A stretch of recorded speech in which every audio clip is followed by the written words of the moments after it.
कालचं त्या ह्यांचं मुख्यमंत्र्यांचं फडणवीसांचं भाषण विधानसभेमधलं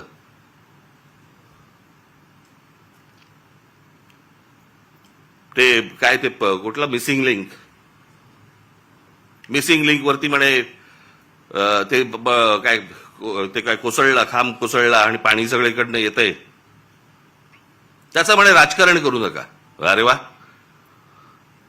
त्याच्यावर बोललं की राजकारण. मग इतकी वर्ष आपण काय करत होतात?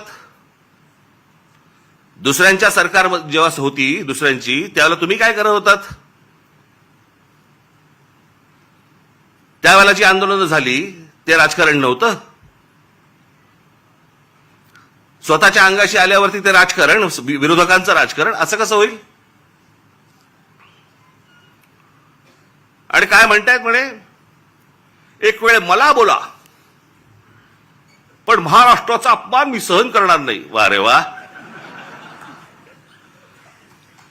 लोक त्या मिसिंग लिंक बद्दलच बोलतायत, महाराष्ट्राचा कुठे अपमान करतायत? पण ते काय सगळं घेऊन जायचं, म्हणजे ते वरपासून खालपर्यंत आता काय सवय लागली आहे. केंद्र सरकारच्या कुठच्या गोष्टींबद्दल बोललं की तुम्ही देशविरोधी.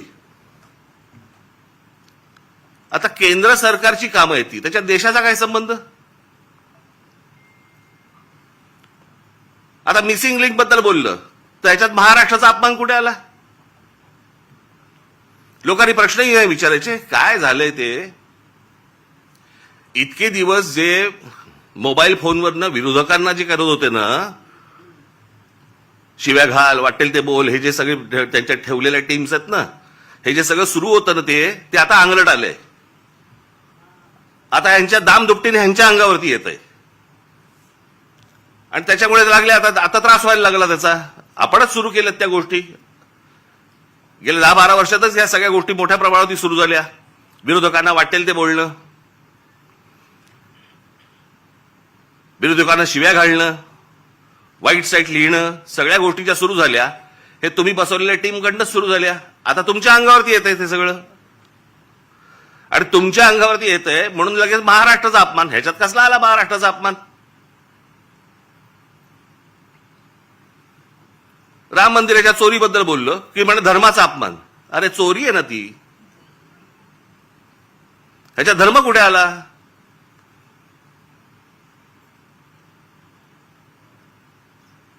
बरं, त्या मंदिराबद्दल आम्हालाही आस्था आहे, प्रत्येक हिंदूला आस्था असेल. तिथे ज्या वेळेला 1400 कोटी रुपये ज्यावेळेला चोरले जातात, काहीही म्हणजे किती पडदा किती असावा यांच्या समोर. म्हणे वक्फ बोर्डामध्ये ज्या वेळेला म्हणे तिकडे चोऱ्या झाल्या त्याच्याबद्दल तुम्ही नाही बोलणार. आम्हाला काय देणं घेणं?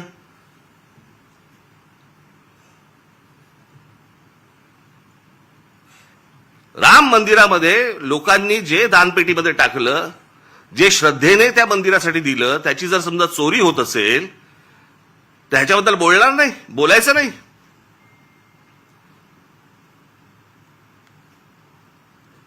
काल ते कोणतरी होसबळे का कोणतरी आहेत ते म्हणे धर्मविरोधी जे लोक आहेत ते म्हणे पसरवतात. आम्ही धर्मविरोधी? हा देश काय धर्मविरोधी आहे? तुमच्याकडे राम मंदिरामध्ये लोकांनी श्रद्धेने दिलेल्या गोष्टींची चोरी होते आणि हे सांगणारं कोण होतं? हे बोलणारं कोण होतं? भारतीय जनता पक्षाचा खासदारच पहिलं बोलला की राम मंदिरात चोरी झाली म्हणून. आम्ही बोललो? हा देश बोलला? इतर राजकीय पक्षाचे कोणी लोक होते ट्रस्टी म्हणून, तिथे ट्रस्टी कोण आहेत? 15 ट्रस्टी आहेत तिकडे. 15 ट्रस्टीपैकी त्यातले जवळपास 12 हे केंद्र सरकार नेमतं, आणि त्या 12 पैकी केंद्र सरकारने जी नेमलेली माणसं आहेत ती RSSशी संबंधित आहेत, विश्व हिंदू परिषदेशी संबंधित आहेत, भाजपशीच संबंधित आहेत, बाकी कोणीच नाहीये. केंद्र सरकार आणि राज्य सरकार नेमलेले IS अधिकारी आहेत. तिथे जर 1400 कोटी, आत्ता 1400 कोटीचा आकडा आलाय, मुळात कितीची चोरी झाली माहिती नाही आपल्याला.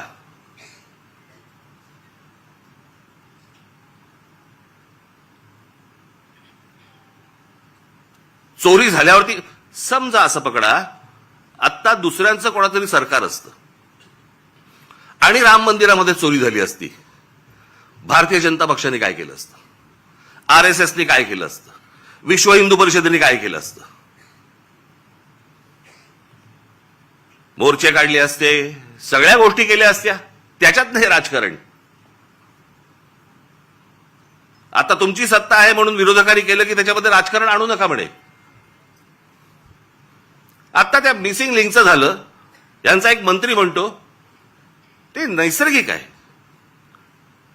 ती गोष्ट नैसर्गिक आहे, त्याच्यामध्ये राजकारण आणू नका, हे लक्षात ठेवा. हे तुम्ही काय अमरपट्टा घेऊन आलेला नाही आहात. उद्या तुम्ही विरोधी पक्षात जाल आणि ज्यावेळेला अशा काही घटना घडतील तेव्हा तुम्ही राजकारण करू नका. तेव्हाही सांगा लोकांना की नाही नाही नैसर्गिक आहे. एक झाड पडून काय मुलगा जातो, काय माणूस जातो, एक मुलगा शाळेमधला मुलगा गटारात काय पडतोय, काय नाही म्हणे, नैसर्गिक आहे. नैसर्गिक?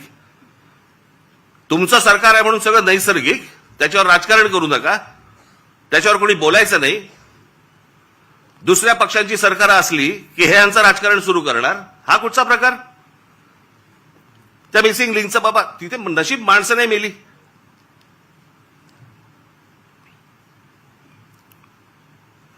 गंमत बघा, त्या मागे 2005 मुंबईमध्ये आला होता ना फ्लड, ते सगळं पाणी वगैरे तुंबलं होतं. 1000 मिलीमीटर पाऊस पडला होता, 1000 मिलीमीटर.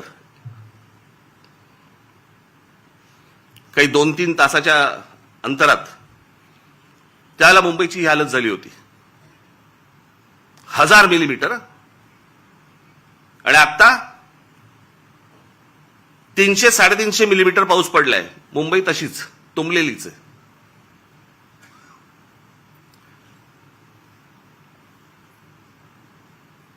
तेव्हा वारे बाप वाटेल ते बोलायचे, वाटेल ते सगळी आंदोलनं करायची, पैसे खाल्ले, हे केलं ते केलं, तेव्हा राजकारण नाही. आता मुंबई तुंबली नाही, नैसर्गिक आहे. ती कोणती बाई ती गाणी म्हणायची, काय ते गाणं होतं ते, तुला मुंबईवर भरोसा नाही काय, कुठे गेली ती आता? तिचा आला व्हिडिओ.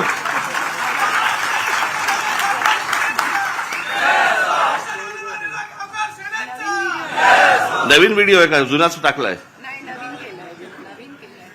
नवीन केला असेल तर चांगलं आहे, कोणाला पाहिलेली नाही ती. पण तेव्हा गात होती तेव्हा सुख घेतलं. आता दुसरे जेव्हा बोलायला लागले त्यावेळेला त्रास व्हायला लागला. आता मला दुसरं कळलं नाही, मला मुख्यमंत्र्यांचं विधानसभेतलं भाषण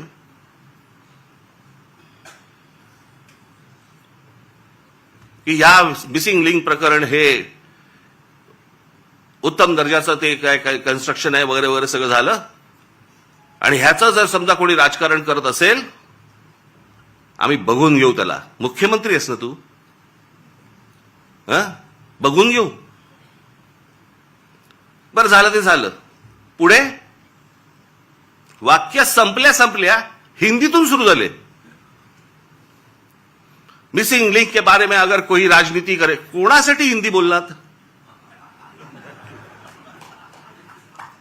समोरचे आमदार मराठी, महाराष्ट्राची विधानसभा, महाराष्ट्राच्या विधानसभेमध्ये आमचा मुख्यमंत्री, महाराष्ट्राचा मुख्यमंत्री हिंदीत बोलतो. कशासाठी? कोणाला सांगायचं होतं? कदाचित आपल्याच पक्षातल्या वरच्या लोकांना सांगायचं असेल, बघून घेईन.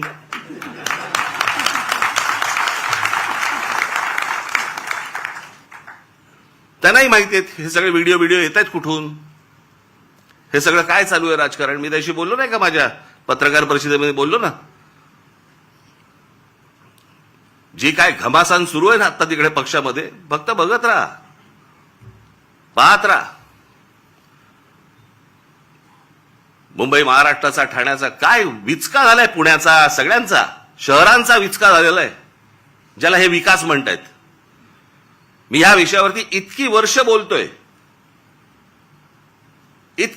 बोलतोय मी की आपल्याकडे डेव्हलपमेंट प्लॅन येतो परंतु टाउन प्लॅनिंग आपल्याकडे होत नाही, आणि त्याचा ही शहरच सगळी बर्बाद होणार आहेत, झालेलीच आहेत, अजून होणार. बघावं तिकडे सगळीकडे इमारती सगळ्या उभ्या राहत आहेत. माझी तर विनंती आहे मुख्यमंत्र्यांना, सगळी कन्स्ट्रक्शन एकदा बंद करून टाका. नुसते रस्ते आणि फ्लायओव्हर आणि ब्रिजेस म्हणजे विकास नव्हे. हे जेव्हा लोक परदेशात जातात त्यावेळेला करतात काय मला कळलंच नाही मला अजूनपर्यंत. या परदेशातली सगळी शहरं बघा. मी 2014 साली याच्यावरती एक डॉक्युमेंटरी केली होती. मी 16 मिनिटाची डॉक्युमेंटरी आहे, आज युट्यूबवरती आहे, जाऊन बघा. की शहराला आकार उकार कसा द्यायचा असतो. आता हा मिसिंग लिंक 1 मेला त्याचं उद्घाटन झालं, 1 मेला. आणि आता हा 6-7 तारखेला काहीतरी तो त्याचा काय पिलर पडला आणि पाणी वाहतंय आणि सगळं होतंय. जुलैमध्ये मे, जून, जुलै अजून पूर्ण पण नाही झाला. 60-65 दिवसामध्ये तुमचा नवीन बांधलेला टनेल गळायला लागतो, पिलर पडतात.